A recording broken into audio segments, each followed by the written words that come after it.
Ito ang gabi ng kapayapaan at kagalakan. Halina't ating sambahin si Jesus, ang ating Emmanuel, ang Diyos na sumasa atin sa pagdiriwang natin ng Eucharistia ng Pasko.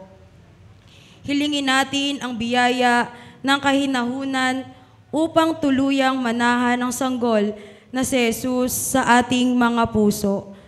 Ang mamumuno po sa ating banal na pagdiriwang ay si Reverend Father Chris Pini, OFM. Magsitayo na po tayo.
Pasimulan natin ang misang ito ngayong ating ipinagdiriwang ang araw ng Pasko ng Pagsilang.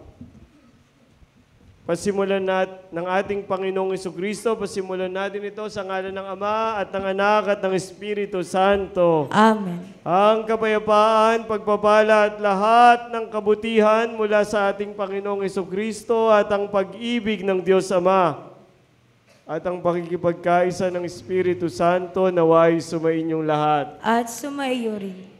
Mga kapatid, ito ang gabi na ating pinaghandaan.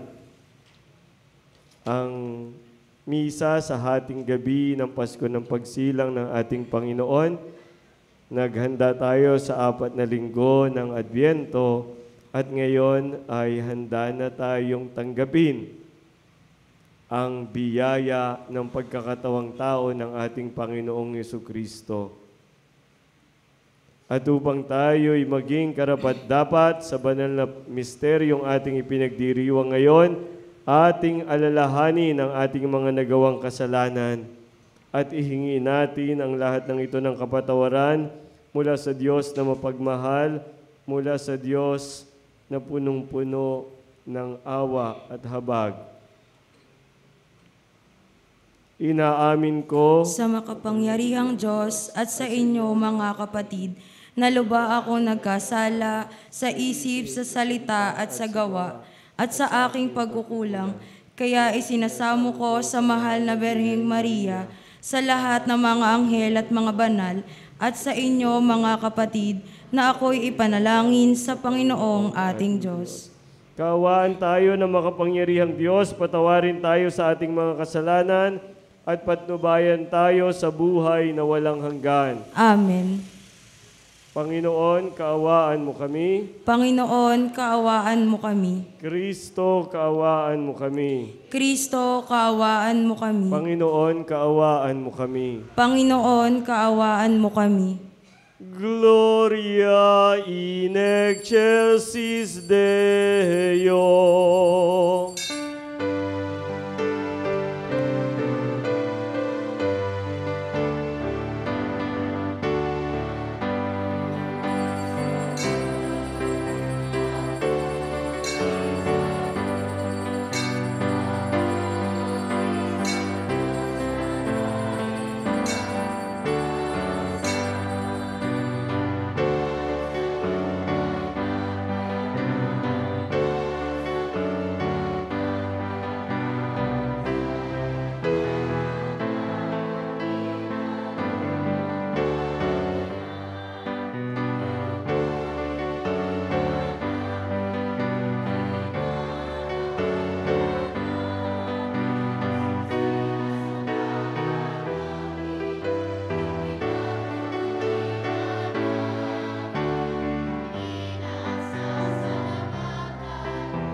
tayo. Ama naming makapangyarihan, pinasikat mo ang gabing ito ang sinag ng iyong liwanag na totoo. Pasikatin mo sa amin ang iyong liwanag sa kalangitan na ngayon aming pinatutuloy sa aming pamumuhay. Sa pamamagitan ni Jesu Kristo, kasama ng Espiritu Santo, magpasawalang hanggan. Magsiupo po. Ipinahayag ni Propeta Isaías ang pagsilang ng isang sanggol na magiging Mesiyas at prinsipe ng kapayapaan. Ang kanyang paghahari ay pang magpakailanman. Ang salita ng Diyos mula sa aklat ni Propeta Isaías. Nakatanaw ng isang malaking liwanag ang bayang malaonang nasa kadiliman, na manaag na ang liwanag sa mga taong namumuhay sa lupaing balot ng dilim. Iyong pinasigla ang kanilang pagdiriwang, dinagdagan mo ang kanilang tuwa. Tulad ng mga tao sa panahon ng anihan, tulad ng mga taong naghahati ng nasamsam na kayamanan. Nilupig mo ang bansang umalipin sa iyong bayan, tulad ng pagkalupig sa hukbo ng Madian. Binali mo ang panghambalos ng mga tagapagpahirap sa kanila, sapagkat ang panyapak ng mga mandirigma, ang lahat ng kasuutang tigmak sa dugo ay susunugin. Sapagkat ipinanganak para sa atin ang isang sanggol na lalaki, ibinigay ang isang anak sa atin, at siya ang mamamahala sa atin. Siya ang kahangahangang tagapayo, ang makapangyarihang Diyos, walang hanggang Ama, ang prinsipe ng kapayapaan. Malawak na kapangyarihan at walang hanggang kapayapaan ang ipagkakaloob sa trono ni David at sa kanyang paghahari, upang matatag ito at papanatilihin sa katarungan at katuwiran ngayon at magpakailanman. Isasagawa ito ng makapangyarihang Panginoon. Ang salita ng Diyos. Salamat sa Diyos. Sa ating sumilang ngayon, manunubos, Kristong poon. Sa ati sumilang ngayon, manunubos, Kristong poon. Purihin ang Panginoon, awitan ng bagong awit. Ang poon ay papurihan nitong lahat sa daigdig. Tugon. Sa ati sumilang ngayon, manunubos, Kristong poon. Awitan ang Panginoon, ngalan niya ay purihin. Araw-araw ang ginawang pagliligtas ay banggitin. Kahit sa ay ipahayag na ang poon ay dakila, sa madla ay ipahayag ang dakila niyang gawa. Tugon. Sa ati sumilang ngayon, manunubos, Kristong poon. Lupa't langit ay magsaya, umugong ang kalaliman. Lahat kayo na nilikhang nasa tubig ay magdiwang. Ang bukirin at ang lahat ng naroon ay sumigaw, pati mga punong kahoy sa galak mag-awitan. Tugon. Sa ati sumilang ngayon, manunubos, Kristong poon. Ang poon ay pupurihin pagkat siya ay daratal, paririto sa daigdig upang lahat ay hatulan. Tapat siya kung humatol at lahat ay pantay-pantay. Tugon. Sa ati sumilang ngayon, manunubos, Kristong poon. Hinihikayat tayo ni San Pablo na mabuhay ng matuwid at tapat sa mga utos ng Diyos bilang tugon sa kanyang kagandahang loob. Ang salita ng Diyos mula sa sulat ni Apostol San Pablo kay Tito. Pinakamamahal kong kapatid, inihayag ng Diyos ang kanyang kagandahang loob na nagdudulot ng kaligtasan sa lahat ng tao. Ito ang siyang umaakay sa atin upang talikdan ang likong pamumuhay at damdaming makalaman.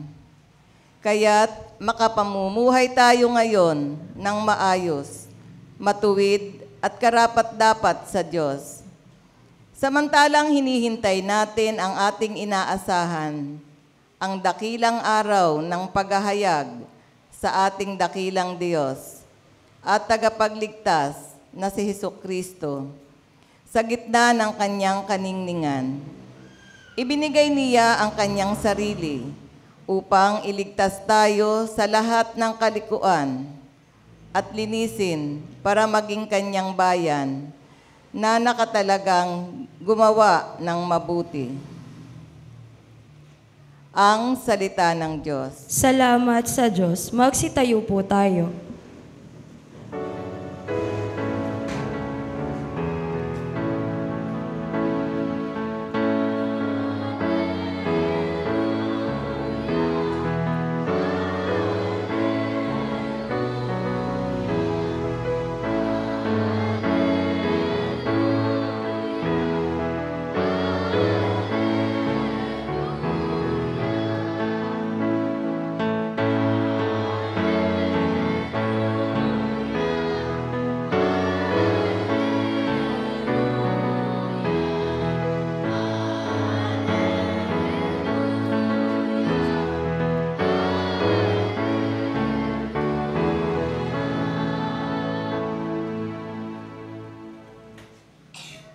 Sumainyo ang Panginoon. At sumaiyo rin. Ang pagpapahayag ng mabuting balita ng Panginoon ayon kay San Lucas. Papuri sa iyo, Panginoon.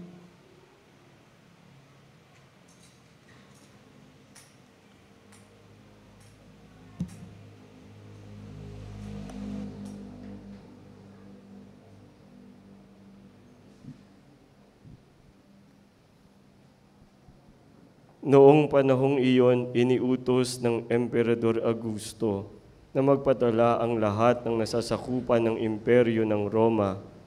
Ang unang pagpapatalang ito'y ginawa ng si Cirenio, ang gobernador ng Syria. Kaya tumuwi ang bawat isa sa sariling bayan upang magpatala. Mula sa Nazaret, Galilea, si Jose pumunta sa Bethlehem, Judea, ang bayang sinilangan ni Haring David, sapagkat siya'y mula sa angkan at lahi ni David. Kasama niyang umuwi upang magpatala rin si Maria na kanyang magiging asawa na nooy kagampan. Samantalang naroroon sila, dumating ang oras ng panganganak ni Maria at isinilang niya ang kanyang panganay at ito'y lalaki. Binalot niya ng lampin ang sanggol at inihiga sa isang sabsaban sapagkat wala ng lugar para sa kanila sa bahay panuluyan. Sa lupaing ding yaon ay may mga pastol na nasa parang nagpupuyat sa pagbabantay ng kanilang mga tupa. Bilang lumitaw sa harap nila ang isang anghel ng Panginoon at lumaganap sa paligid nila ang nakasisilaw na kaningningan ng Panginoon. Natakot sila ng gayon na lamang, ngunit sinabi sa kanila ng anghel, "Huwag kayong matakot, ako'y may dalang mabuting balita para sa inyo na magdudulot ng malaking kagalakan sa lahat ng tao. Sapagkat isinilang ngayon sa bayan ni David ang inyong tagapagligtas, ang Kristong Panginoon. Ito ang palatandaan, matatagpuan ninyo ang isang sanggol na nakabalot sa lampin at nakahiga sa sabsaban." Biglang lumitaw sa tabi ng anghel ang isang malaking hukbo ng kalangitan na nagpupuri sa Diyos. Papuri sa Diyos sa kaitaasan at sa lupa'y kapayapaan sa mga taong kinalulugdan niya. Mga kapatid, ang mabuting balita ng ating Panginoon. Pinupuri ka namin, Panginoong Hesukristo. Magsiupo po. Palakpakan muna natin ang Panginoon. Ayan, amen. At palakpakan din natin ang ating mga sarili. Ayan.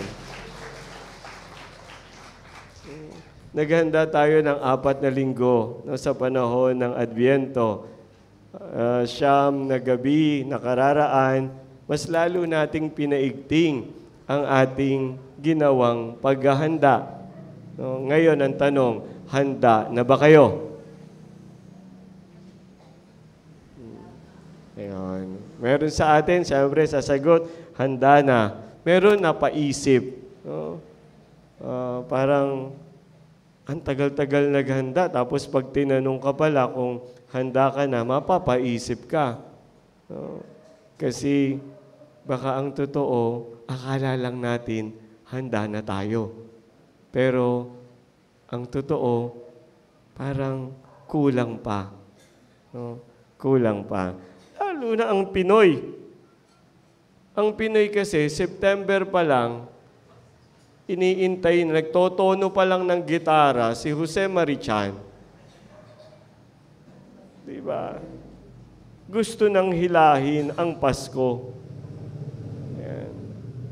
Kaya, pagkatapos ng bukas, the day after tomorrow, malamang, sa marami sa atin, tapos na ang Pasko. Balik sa dati, balik sa trabaho, tapos na ang holidays. Wala ng Christmas carol, wala nang nangangaroling, wala nang decorations, unti-unti nang tatanggalin. Wala na tayong masyadong matatanggap na gifts. Bihira na rin ang mag-outreach program na para magbigay ng Noche Buena package. Balik sa dati. Parang walang nangyari. Tama, mali. Sa ugali din, ganoon. Nagdinilay ako talaga. Ilang araw na sabi ko, buti na lang talaga may Pasko. Salamat sa Diyos kasi may Pasko. Merong panahon sa loob ng 1 taon na ang mga tao mababait. Na ang mga tao hindi iniisip masyado ang sarili. Iniisip kung paano makapagbigay. Iniisip kung paano makaka-reach out. Iniisip kung paano makakatulong. Buti na lang, may Pasko. Palatandaan na hanggang ngayon, hindi tayo sinusukuan ng Diyos. Kaunting pagpapaliwanag ang ating Christmas season ay hindi magtatapos sa December 26. Mahaba-habang season ito sa loob ng ating simbahan. Ni hindi ito magtatapos sa tinatawag nating Epiphany, na madalas ang tawag natin ay Three Kings. Kahit na wala namang sinabi sa Ebanghelyo na sila ay 3 at sila ay hari. Hanapin nyo ha, pag nakita nyo, sabihan nyo ako kung may sinabi doon na may 3 hari. Ang sabi doon, mga pantas. The wise men, the astrologers from the east. Walang sinabing 3, walang sinabing hari. Ang sinabing 3 ay yung regalo. Okay? Pag ninilayan pa natin yan, pagdating ng Epiphany. Pero hindi magtatapos ang Pasko sa Epiphany. Magtatapos ang Pasko officially sa baptism of the Lord. Tayo kasi gusto nating madaliin. gusto nating tapusin na agad. Minsan iniisip ko, bakit ba tayo nagmamadali natapusin ang Pasko? Dahil ba ayaw natin na mas maging mabait? Dahil ayaw ba natin na mas magbigay kaysa sa tumanggap? Bakit gusto nating hilahin ng mabilis? Ang gandang tanong, mga kapatid. Dagdag pa sa pagpapaliwanag, ang ating misa ngayon ay rito na ng panghating gabi. Napakahalaga ng Pasko sa kalendaryo ng ating simbahan. Ang katunayan niyan, ang misa pa lang sa Pasko ay may 4 na rito, may 4 na rites. Yung misa para sa bisperas, yung tinatawag na Vigil Mass, may misa para sa hating gabi na ginagawa na natin ngayon, bagamat hindi pa naman hating gabi. Siyempre, ayaw nating mahuli sa Noche Buena. Yung iba sa atin, magta-travel pa, gaya ko. Ayan. Ayaw nating mahuli. Kaya gawin na natin itong hating gabi kahit alas 8. Anyway, gabi na rin naman. May misa sa madaling araw sa bukang liwayway. May misa sa araw mismo ng Pasko. 4. Pamilyar lang tayo sa 2. Misa sa hating gabi at misa sa araw. Pero merong 4. Para ipaunawa sa atin na napakahalaga ng araw na ito. Bakit kanyo? Kasi sa araw na ito ay ating ipinagdiriwang ang pagkakatawang tao ng Diyos. Ano bang ibig sabihin nito para sa atin?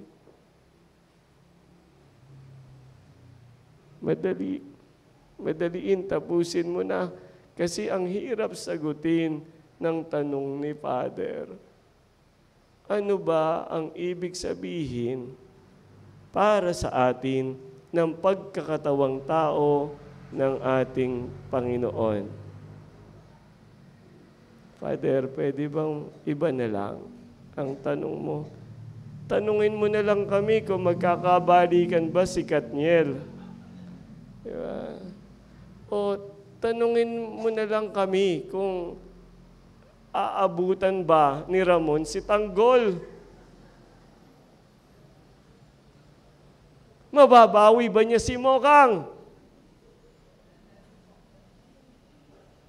Father, yan, kaya namin sagutin yan. Pero kapag tinanong mo kami kung ano ang kahulugan para sa amin ng pagkakatawang tao ng Diyos, ng pagkakatawang tao ng Panginoon, mahirap sagutin, Father. Kasi ang kasunod na tanong niyan, pag nasagot namin ang kahulugan, nakikita ba ito sa buhay natin? Yun ang mas mahirap sagutin. Kung ang kahulugan ba ng pagkakatawang tao ng Diyos ay ang pakikipamuhay niya sa atin, ang kasunod na tanong, nakikita ba ng iba sa atin na tunay na buhay ang Diyos? Sa tuwing magmamarites tayo sa buhay ng iba, pasintabi sa mga marites ang pangalan, wala po kayong kinalaman dito. Naging ekspresyon na lang itong marites. Kawawa naman yung mga may marites na pangalan. No? Ginamit na natin kasi ugali at gawi natin. Parang gusto nating i-justify na okay lang, napakialaman na lang ang buhay ng iba kaysa tingnan ang sarili nating buhay at ayusin ito. Ano ang kahulugan ng pagkakatawang tao ng Diyos para sa atin? At nakikita ba ng iba na tunay siyang nakipamuhay sa atin. Mga kapatid, napakaraming nangyayari sa daigdig. Napakaraming nangyayari sa lipunan, sa kasalukuyan, kung saan ipinanganak, sa bansang kung saan ipinanganak ang ating Panginoon, patuloy ang digmaan. Sa iba't ibang panig ng mundo, patuloy ang digmaan. Sa ating bansa, patuloy ang kahirapan. Ano ang kahulugan ng pagkakatawang tao ng Diyos para sa atin? Kung siya ay nakikipamuhay sa atin, bakit patuloy ang kahirapan? Bakit patuloy ang digmaan? Bakit patuloy ang karahasan? Nakikita ba sa buhay natin ang buhay na mapayapa? Nakikita ba sa atin ang buhay na maligaya kahit simple lamang ang buhay? Nagtatrabaho ng marangal, hindi nananapak ng iba, hindi kailangang tumungtong sa iba para umangat. Mga kapatid, ano ang kahulugan ng pagkakatawang tao ng ating Panginoon? At nakikita ba ito sa buhay natin? Alam nyo, itong ating ebanghelyo ngayon, hinango kay San Lucas. Masayang-masaya ang presentasyon ni San Lucas. Pag pinakinggan mo, binasa mo yung presentasyon ni San Mateo, medyo meron pang mga struggles. Pero kay San Lucas, sabi ng mga komentarista ay masaya. Pero tingnan nyo yung situation. Ang sabi dun sa ebanghelyong ating napakinggan, malinaw. Ang mga pangyayaring ito ay naganap nung ang panahon ng Emperor Augusto. Ayan. Nung si Cireneo ang gobernador ng Syria. Yung palang sitwasyon na yun alam natin. Baka hindi lahat nakakaalam. Kasi yung mga Pilipino ayaw mag-aral ng kasaysayan. Pero kung alam natin ang kasaysayan, itong si Emperor Augustus. Hindi ito yung kalaban ni Primo. Tumawa kayo. Ibang Augusto yun. Talagang pagka Batang Quiapo, subaybay. Pag Biblia, deadma. Ayan, si Augustus Caesar, ang unang emperor ng imperyo ng Roma. Naging emperador siya noong 27 before the Common Era. Madugo bago siya naging emperador. Kinakailangan niyang talunin ang kanyang katunggali na si Mark Antony, na dati niyang kakampi nung tinugis nila ang pumatay kay Julius Caesar. Hindi natin alam yan kasi alam natin na ang kalaban ni Augustus ay si Primo. Mas gusto natin yung fiction kaysa sa kasaysayan. Kaya pag sinabi sa inyong ganito ang kasaysayan ng mga Pilipino, naniwala ka agad kayo. Ayan, ang pagkakatawan ng tao ng ating Panginoon ay pag-uugat din ng ating mga sarili sa kasaysayan. Totoong nangyari. Hindi fiction. Hindi kwentong barbero, hindi kwentong kutsero. Totoong nangyari, totoong naganap. Ang mga Pilipino, mas gusto nila yung may halong fiksyon, yung may halong kwento. Kahit hindi totoo, basta nai-entertain tayo, kahit wala sa kasaysayan, basta tayo masaya, okay lang. Kaya ganito tayo. Kaya kapag 200 million, 300 million plus ang jackpot sa loto, lahat tayo wala na sa realidad.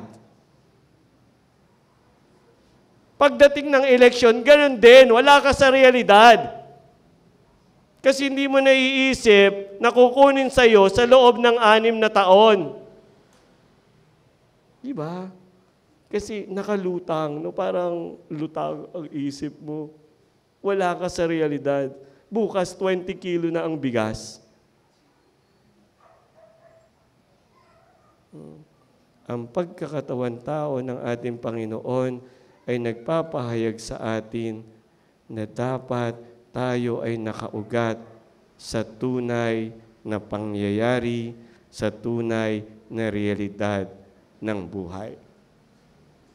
Hindi gawa-gawa, hindi kwentong kutsero, sapagkat ang pagkakatawang tao ng Diyos, ng ating Panginoong Jesucristo ay tunay na naganap. 2,000 taon na ang nakararaan doon sa isang bayan na wala namang nakakakilala at nakakaalam. Hidden, obscure village,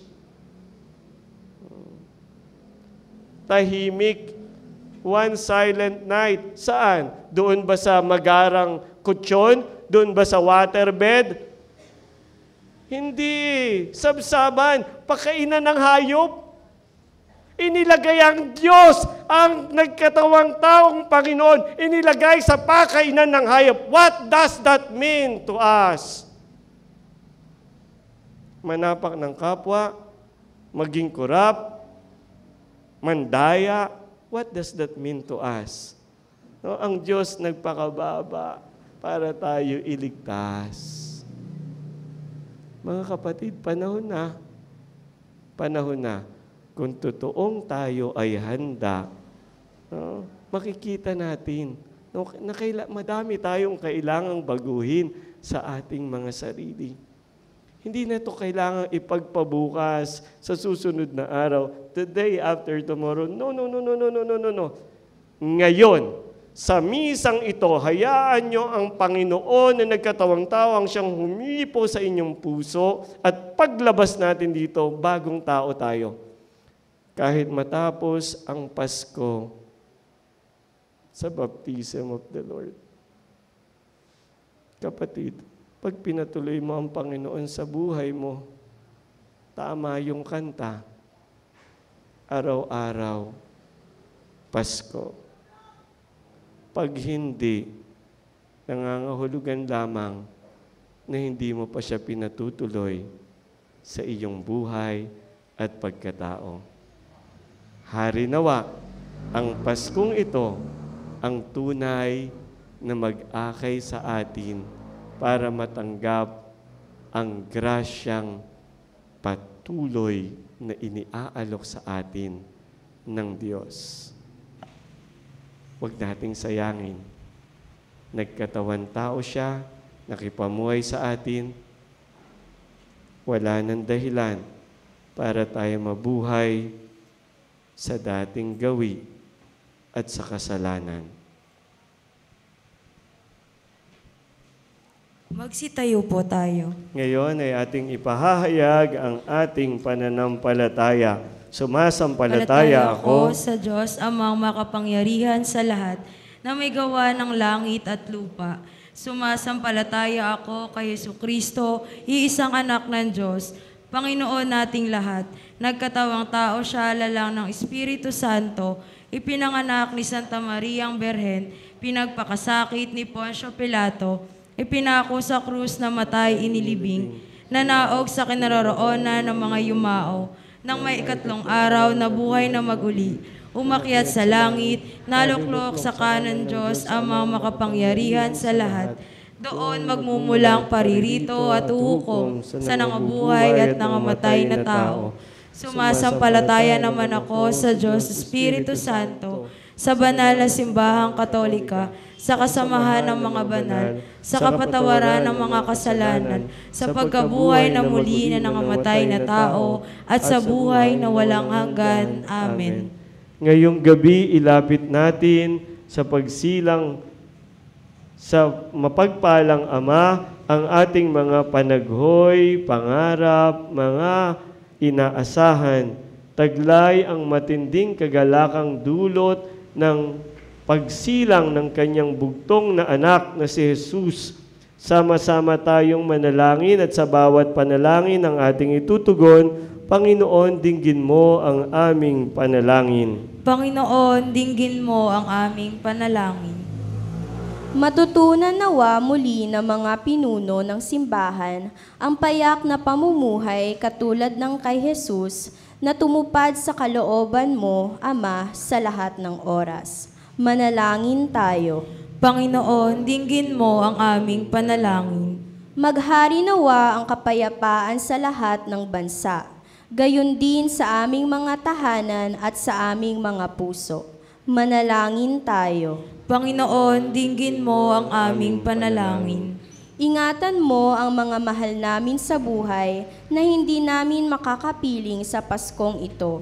Mga doktor at nurse sa ospital, mga OFWs, mga sundalo at pulis, mga bilanggo, at ang mga sumakabilang buhay. Manalangin tayo. Panginoon, dinggin mo ang aming panalangin. Turuan mo kaming makiniig sa mga mahihirap, mga mabababang loob, at mga itinakwil ng lipunan. Naway sikapin naming tularan ang ginawa mong paglingap sa kanila. Manalangin tayo. Panginoon, dinggin mo ang aming panalangin.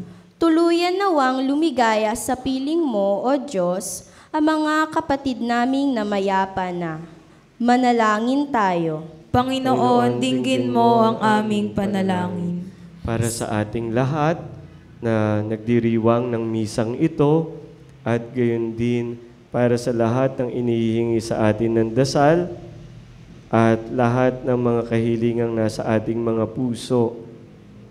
Lahat ng ito na naipahayag na at ang mga hindi rin naipahayag ng ating bibig ay ating pag-isahin at nawa ang Paskong ito ay tunay na magpabago sa atin bilang mga anak ng Diyos. Ipanalangin natin sa Panginoon. Panginoon, dinggin mo ang aming panalangin. Ama naming Diyos, ngayong gabi nagdiriwang kami ng pagsilang ng iyong anak habang ginugunita namin ang kanyang pagiging tao, patawarin mo ang aming mga kasalanan at ihatid mo kami sa kapayapaang walang wakas. Hinihiling namin ito sa pamamagitan ni Jesucristo ang aming Panginoon. Amen. Magsiupo po.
Magtayo po tayo.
Manalangin kayo mga kapatid upang ang paghahain natin ito ay kalugdan ng Diyos Amang makapangyarihan.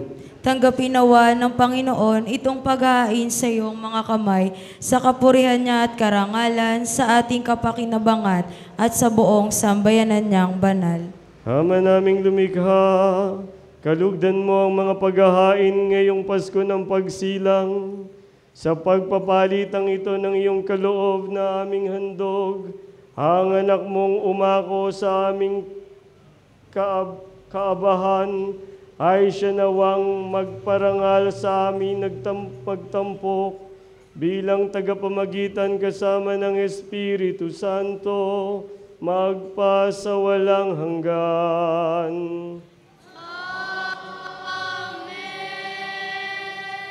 Sumainyo ang Panginoon At sumaiyo rin. itaas sa Diyos ang inyong puso at diwa. Itinaas na namin sa Panginoon. Pasalamatan natin ang Panginoong ating Diyos. Marapat na siya ay pasalamatan. Ama naming makapangyarihan, tunay ng marapat na ikaw ay aming pasalamatan sa pamamagitan ni Jesucristo na aming Panginoon. Sumilay sa amin ang pagkakataong makapagpalitang handog sa iyo ngayon.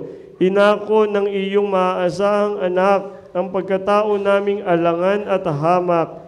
Kahit kamatayan namin ay kanyang natikman upang kami makasalo sa buhay na walang hanggan. Kaya kaisa ng mga anghel na nagsisiawit ng papuri sa iyo ng walang humpay sa kalangitan, kami nagbubunyi sa iyong kadakilaan.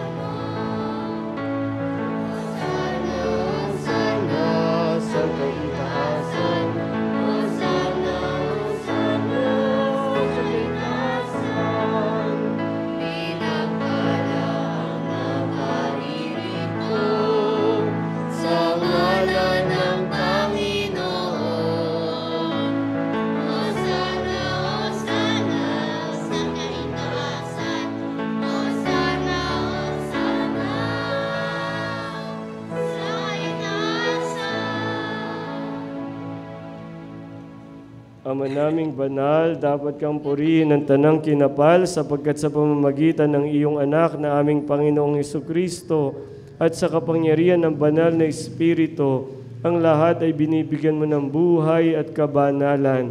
Walang sawa mong tinitipon ng iyong sambayanan upang mula sa pagsikat hanggang sa paglubog ng araw, maihandog ang malinis na alay para sambahin ang iyong ngalan.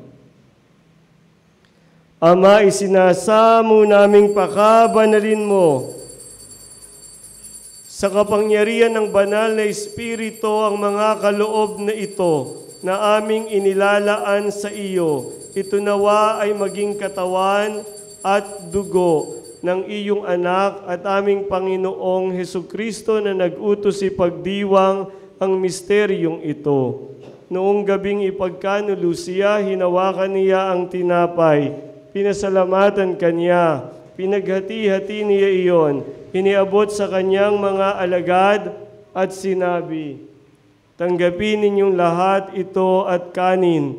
Ito ang aking katawan na ihahandog para sa inyo.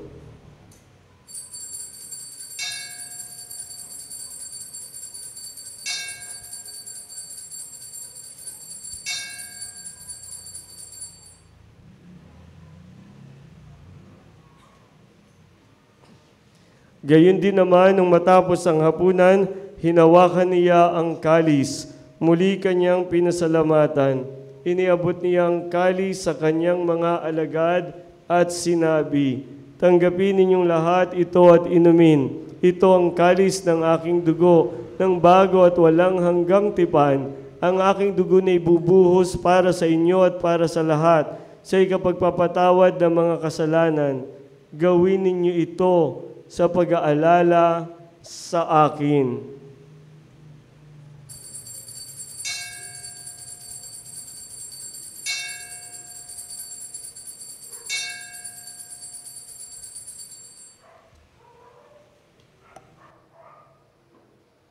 Ipagbunyi natin ang misteryo ng pananampalataya.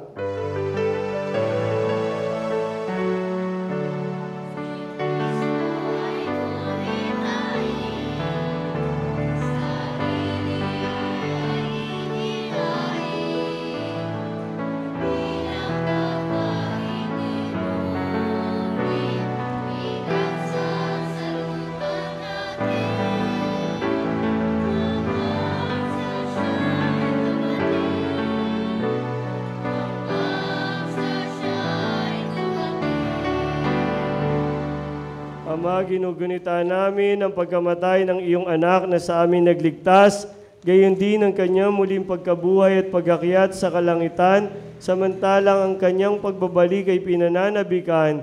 Kaya bilang pasasalamat ngayon aming iniaalay sa iyo ang buhay at banal na paghahaing ito.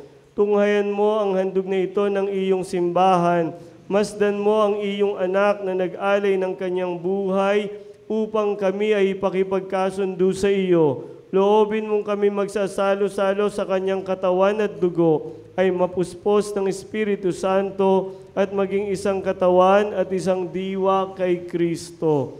Kami nawa ay gawin niyang handog na habang panahong nakatalaga sa iyo. Tulungan nawa niya kaming magkamit ng iyong pamana, kaysa ng Ina ng Diyos, ang mahal na Birheng Maria, na amin ding ina na sa amin lagi nagmamahal at nangangalaga, ang reynang lingkod ng sangkalikasan, kaysa ni San Jose na kanyang esposo, na aming tagapagtanggol at aming patron sa mapayapa at masayang kamatayan, kaysa ng mga apostol, mga martir, at kaysa ni na San Francisco at Santa Clara, San Antonio de Padua, San Pedro Bautista, at Santo Padre Pio, at kaysa ng lahat ng mga banal na aming inaasahang laging nakikiusap para sa aming kapakanan. Ama, ang handog na ito ng aming pakikipagkasundo sa iyo ay magbunga nawa ng kapayapaan at kaligtasan para sa buong daigdig. Patatagin mo sa pananampalataya at pag-ibig ang iyong simbahang naglalakbay sa lupa, kasama ng iyong lingkod na si Papa Francesco, ang aming obispo si Pablo Virgilio, at ng tanang mga obispo at ng buong kaparian at ng iyong piniling sambayanan. Dinggin mo ang mga kahilingan ng iyong angkan na ngayon tinipon mo sa iyong harapan. Pakinggan mo po ang aming mga panalangin at basbasan mo po ang aming mabubuting adhikain. Amang maawain, kupkupin mo at pag-isahin ang lahat ng iyong mga anak sa bawat panig at sulok ng daigdig. Kaawaan mo at patuloyin sa iyong kaharian ang mga kapatid naming yumao lalo na silang mga ipinagdarasal namin sa misang ito, ang mga pangalan na nabanggit na, kasama na rin ang lahat ng mga nauna ng mahal namin sa buhay, at mga kakilala at mga iniingi sa amin ng dasal para kay Eliza, na ngayon ay nakaburol doon sa chapel ng San Juan, at sa lahat ng mga kapatid naming yumao at ang lahat ng mga lumisan na sa mundong ito na nagtataglay ng pag-ibig sa iyo. Kami ay umaasang makararating sa iyong piling at sama-sama magtatamasa ng iyong kaningningang walang maliw, sapagkat aming masisilayan ng iyong kagandahan sa pamamagitan ng aming Panginoong Jesucristo na siyang pinagdaraanan ng bawat kaloob mo sa aming kabutihan. Sa pamamagitan ni Kristo, kasama niya at sa Kanya, ang lahat ng parangal at papuri ay sa iyo, Diyos amang makapangyarihan, kasama ng Espiritu Santo, magpasawalang hanggan.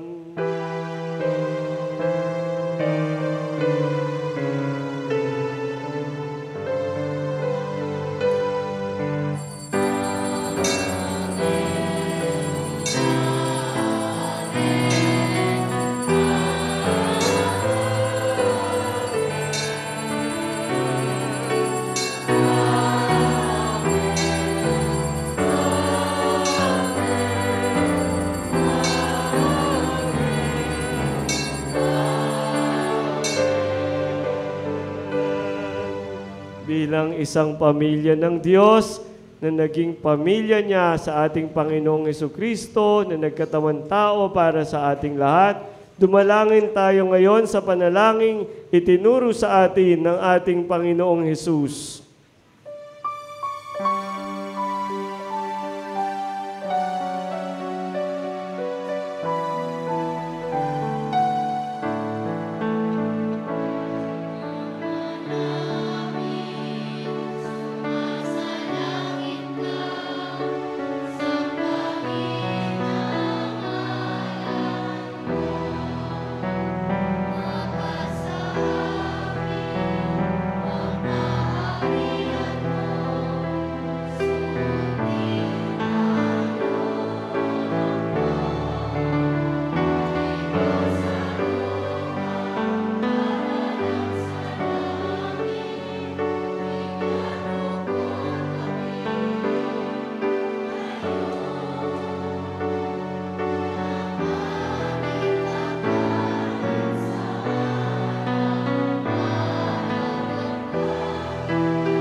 Hinihiling namin kami adya sa lahat na masama, pagkalooban ng kapayapaan, araw-araw, iligtas sa kasalanan, at ilayo sa lahat ng kapahamakan at sa lahat ng mga bagay na nag-iiwalay sa amin sa iyo, O Diyos.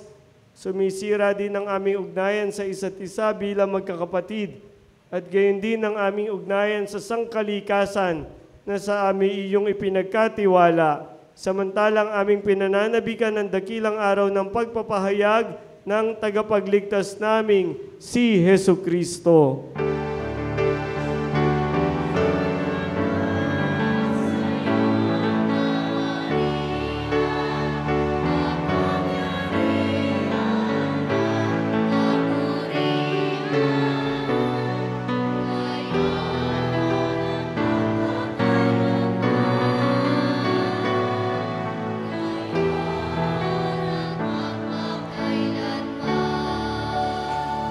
Panginoong Jesucristo, sinabi mo sa iyong mga apostol, kapayapaan ang iniiwan ko sa inyo, ang aking kapayapaan ang ibinibigay ko sa inyo. Tungayan mo ang aming pananampalataya at huwag ang aming mga pagkakasala. Pagkalooban mo kami ng kapayapaan at pagkakaisa ayon sa iyong kalooban kasama ng Espiritu Santo magpasawalang hanggan. Amen. Ang kapayapaan ng Panginoon, ang kanyang shalom ay laging sumainyo. At sumaiyo rin. Magbigayan tayo ngayon ng tanda ng kapayapaan sa isa't isa. Shalom, shalom. Peace be with you. Kapayapaan.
Mga kapatid, narito ang ating Panginoong Jesucristo, ang anak ng Diyos at ang anak ni Maria.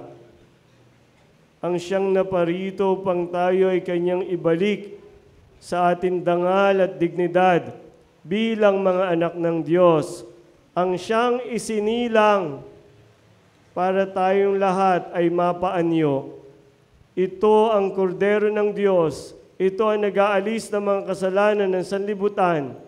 Mapalad ang mga inaanyayahan sa kanyang piging. Panginoon, hindi ako karapat-dapat na magpatuloy sa iyo, ngunit sa isang salita mo lamang ay gagaling na ako. Pagsanggalang nawa tayo ng katawan at dugo ng ating Panginoong Jesucristo tungo sa buhay na walang hanggan. Amen.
Magsitayo po tayo.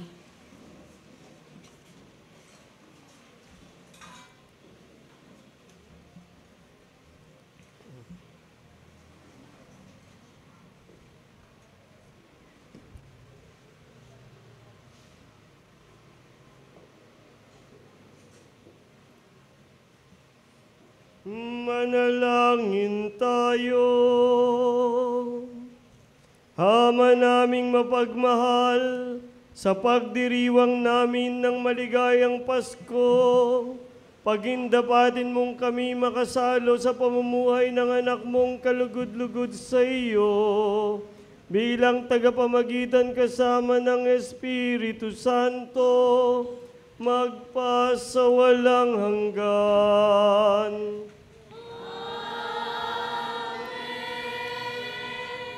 Panalangin sa Birhen ng Banal na Puso ni Jesus.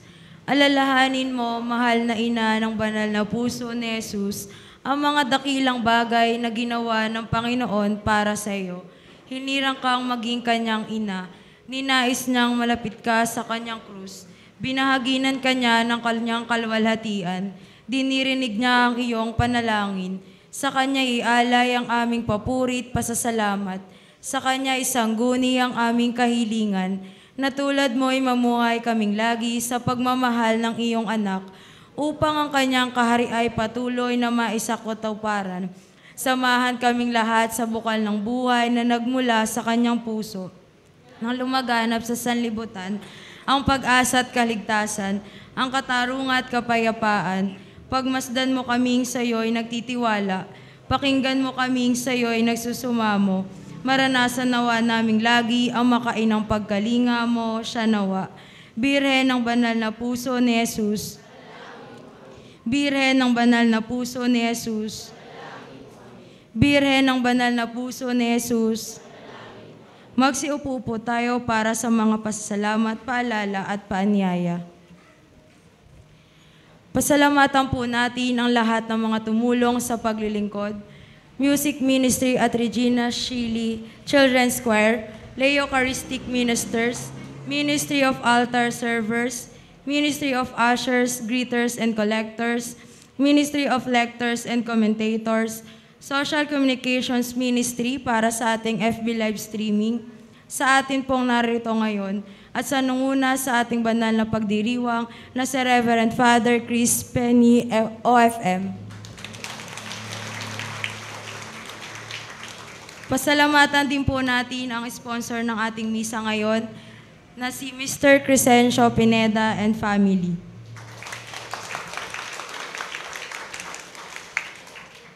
Sa December 25, 2023, Christmas Day Mass. Ito po ay holiday of obligation.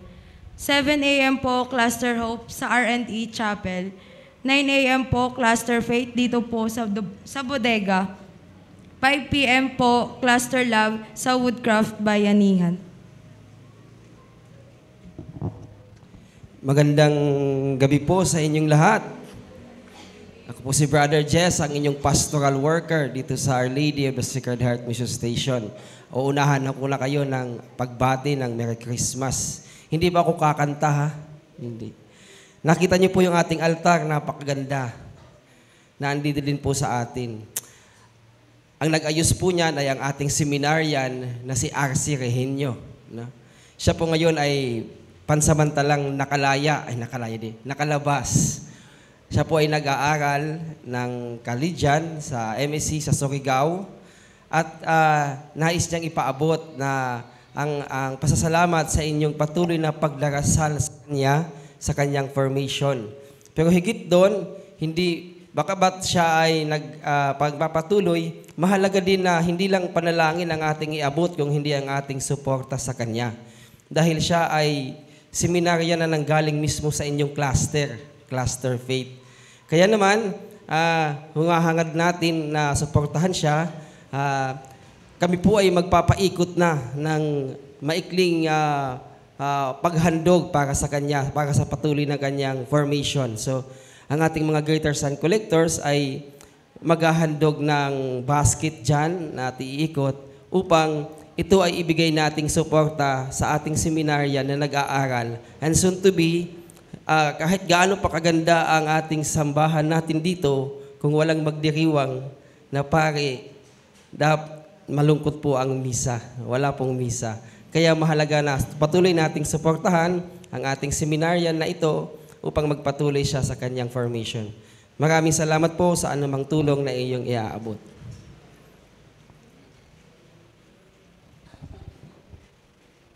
Oh, Pasko, kaya dagdagan yan, ha? At hindi para sa atin yan, para yan sa simbahan. No? Para sa pagpapatuloy ng mga kagaya namin na endangered species na. Tama si Brother Jess. May simbahan nga kayo, wala kayong pare. Sige. Diba? Kaya dagdagan, Pasko. Kaya dapat mas generous tayo. Amen? Ayan, sige, kahit hindi ko kilala yan si brother na seminaryan, pero suportahan. Magsitayo po tayo.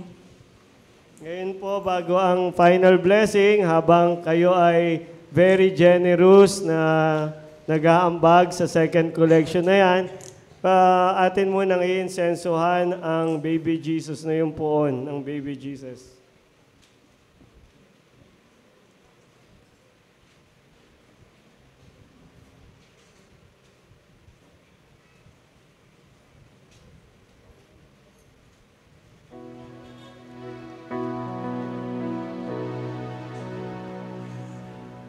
Sang dalagay maglinig, batang lalaki ang sanggol. Tatawagin siya, Emmanuel, Emmanuel.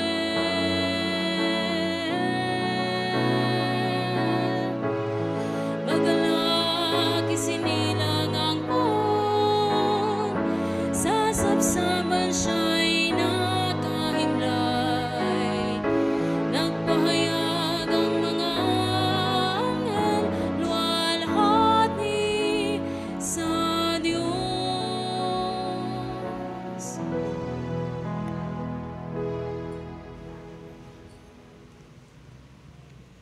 Oh, sapat na ba yan para sa isang semester na pag-aaral ni brother? Oh, we hope. No, we hope.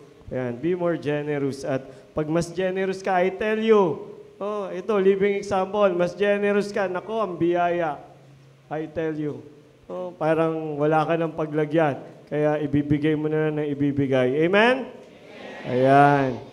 Ako naman may announcement, no, sa amin. Pasensya na po ha. Announcement para sa aming mga Franciscans. Ngayon po kasi pinagdiriwang namin ang 800 years nung tinatawag naming Greccio Tradition. Yung Greccio, lugar sa Italia, kung saan si St. Francis of Assisi, kanyang binuhay muli yung debosyon sa Belen. Yan. Kaya yung devotion sa Belen, basically, no, ang nagpopularize po mga Franciscano, pinangunahan ni St. Francis of Assisi. Bagamat hindi naman siyang original na original. Ay ngayon, 800 years, kasi 1223 nung ginawa niya yun sa Greccio, ngayon ay 2023. So 800 years of tradition. Kaya ang ating mahal na Santo Papa naglabas ng deklarasyon na mula December 8 hanggang February 2 nitong 2024, 2023, 2024, December 8, 2023 hanggang February 2024, February 2. December 8 to February 2. Malinaw. No? Ang lahat ng pupunta magsisimba, gagawin yung mga requirements sa mga simbahan na pinapatnubayan ng mga Franciscans. Franciscan. Si Brother Seth, yan, malapit na yan magdikon. Ayan, no? Franciscans, pinamumunuan, pinamatnubayan ng Franciscans, merong plenary indulgence. Alam niyo naman na siguro yan kung ano yung plenary indulgence. Alam natin, di ba? Kung hindi ka pa makatuloy ka agad sa langit, direkta, kasi kailangan ka pang linisin, pwedeng mabawasan yung itatagal mo sa paglilinis. Pero more than that old teaching ay yung biyaya na matatanggap mo dahil sa plenary indulgence na yan. So paalala, hanggang February 2. Maraming mga Franciscan churches. Hanapin nyo na lang, i-google nyo na lang. Total, mahilig naman kayo mag-google Amen? Ayan, hindi ko na-isayin kung saan yan. So, plug. Pangatlo ay pabati po kami, ako, si Brother Seth, at yung mga kasama namin na nag-uwian na. Kami na lang naiwan dahil may visa pa tayo ngayon. Pero pagkatapos nito, rin kami, larga. So, bumabati po kami ng maligayang Pasko. Sa inyo at sa buong mission station dito. Pakipaabot kay Father Sammy ang ating pagbati na Merry Christmas, Happy New Year at sa lahat ng pamunuan, pastoral, etc. at pati sa inyong lahat. Merry Christmas and Happy New Year. Palakpakan natin ang Panginoon. Last, para makaalis na kami. Yan. Binanggit sa Ebanghelyo si Caesar Augustus, si Cireneo, kumbaga world leader at saka local leader. Pero hindi sa kanila nagpakita ang anghel. Kanino nagpakita ang anghel ng Panginoon? Sa mga pastol. Parang hindi sa White House, hindi sa Malacanang. Baka sabay sa. Mga simpleng tao ang unang tumanggap ng mabuting balita. Huwag natin niyang kalilimutan at gawin natin niyang inspirasyon at pag-asa. Sumainyo ang Panginoon At sumaiyo rin. Magsiyuko kayo habang iginagawad ang pagbabasbas. Naway ingatan at pagpalain kayo ng Panginoon. Amen. Naway ipakita niya sa inyo ang kaningningan ng kanyang mukha at kayo'y kanyang kahabagan. Amen. Naway kayo'y kanyang laging ingatan at ipagkaloob sa kanya, sa inyo ang lahat ng kanyang kabutihan at kapayapaan. Amen. At pagpalain kayong lahat at ang lahat ng inyong mga mahal sa buhay ng mapagmahal na Diyos sa ngalan ng Ama at ng Anak at ng Espiritu Santo. Amen. Tapos na ang ating pagdiriwang taglay ninyo sa inyong pag-alis ang kapayapaan ng sanggol na si Jesus. Salamat sa Diyos.